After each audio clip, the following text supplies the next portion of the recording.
Everywhere I go, everywhere I travel, I see people. The whole planet is full of them. Some walk alone, some with a companion, and others go about in groups. Human beings is the name they go by, and they sure love to live huddled together in big, sprawling cities. They all seem very busy doing this and that, and getting on with their lives. Yep, the people of the world tend to look very productive and in charge. If I went and talked to any of them, if I went and interviewed people and asked each of them whether they think they're in charge of their own destinies, I wonder what kind of answers I'd get. Most of them would confidently say, sure, I'm in charge of my own life path.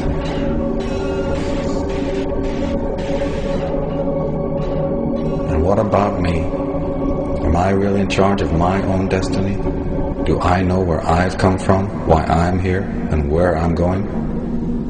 After all, some people would say that just by using this credit card, I'm a virtual serf to powerful men who profit from my existence.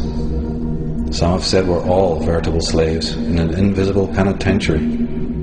If that's the case, then none of us are in charge of our lives. We only think we are, and that's kind of frightening. Maybe that invisible prison does exist. Maybe I can't see it because I've been trained not to be able to see it. Can that situation ever change? After all, I sure don't like to think of myself as being on someone else's chain.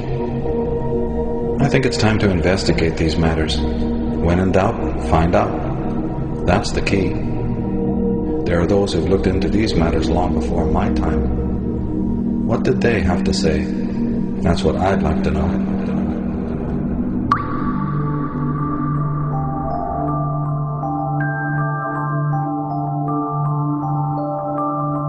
So it says here, there's an interesting caption that says, "Here stands the new man.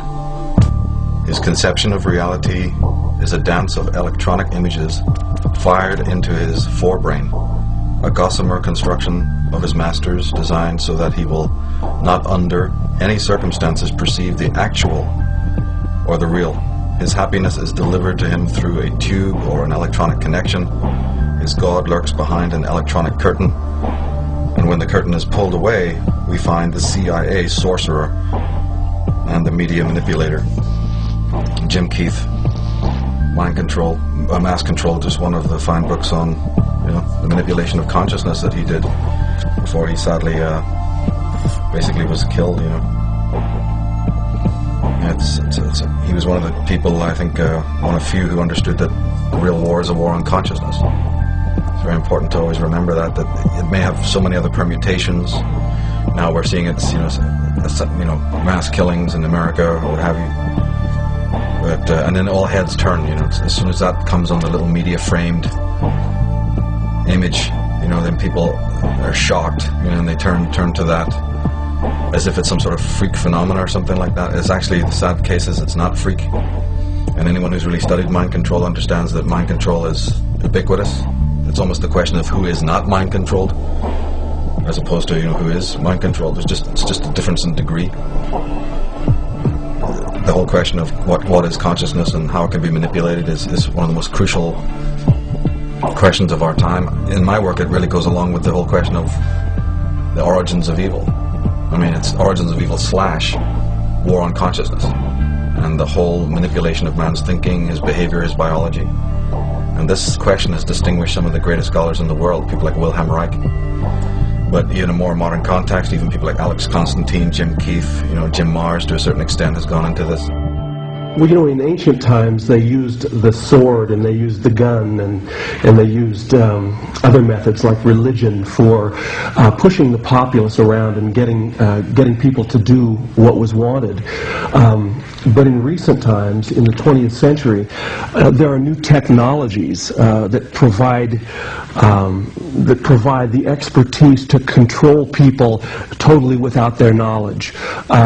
Means of electronic entrainment, brain control implants, methods of advertising that manipulate us against our will. And this isn't science fiction. This is something that's very documented. The Manchurian Candidate, of course, was about the creation of a mind-controlled assassin who, as I recollect, it's been years since I've seen the film, was going to be activated to kill the president.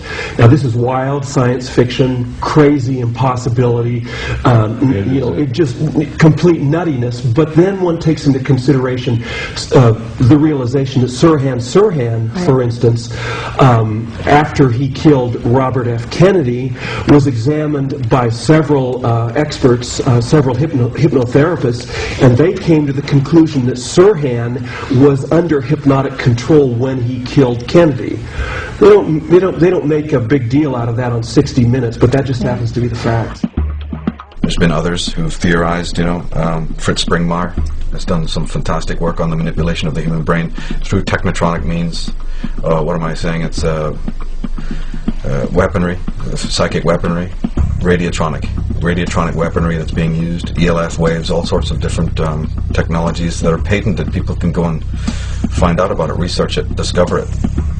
If you're coming from the world of Ted Gunderson and John DeCamp, you know, we even find out that families who are connected to secret agencies, or maybe have been communist spies, or who've been part of the Nazi network, who have found homes in America, people who are connected to Operation Paperclip and to the NSA, you know, there's histories of them selling their own children into, you know, mind control experiments.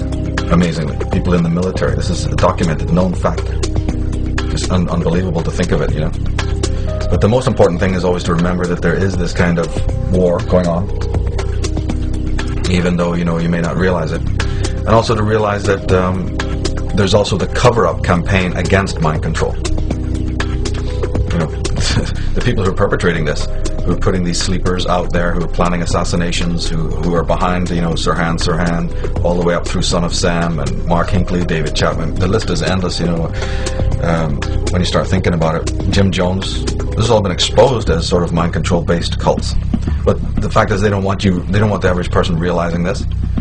You know, they don't want, so there's the mind control concept or experimentation, and then there's the smoke screen as well. So you're dealing with two different things here.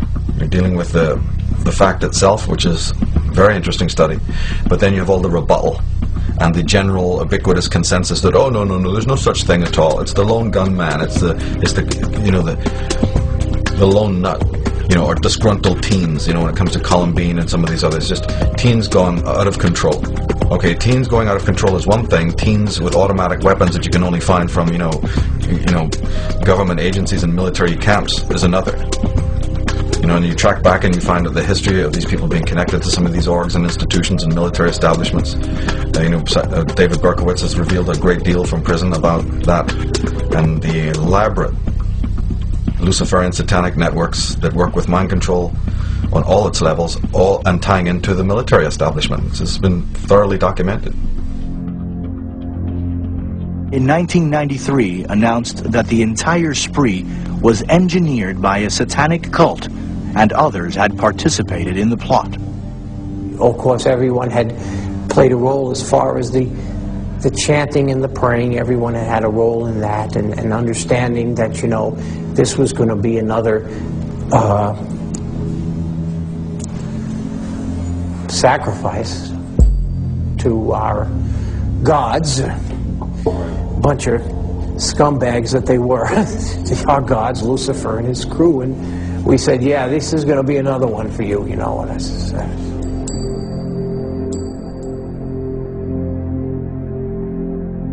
I certainly recommend Maury Terry's Ultimate Evil, in which Berkowitz reveals the whole level of operations, government black ops, and mind control behind the Son of Sam, behind the Son of Sam killings.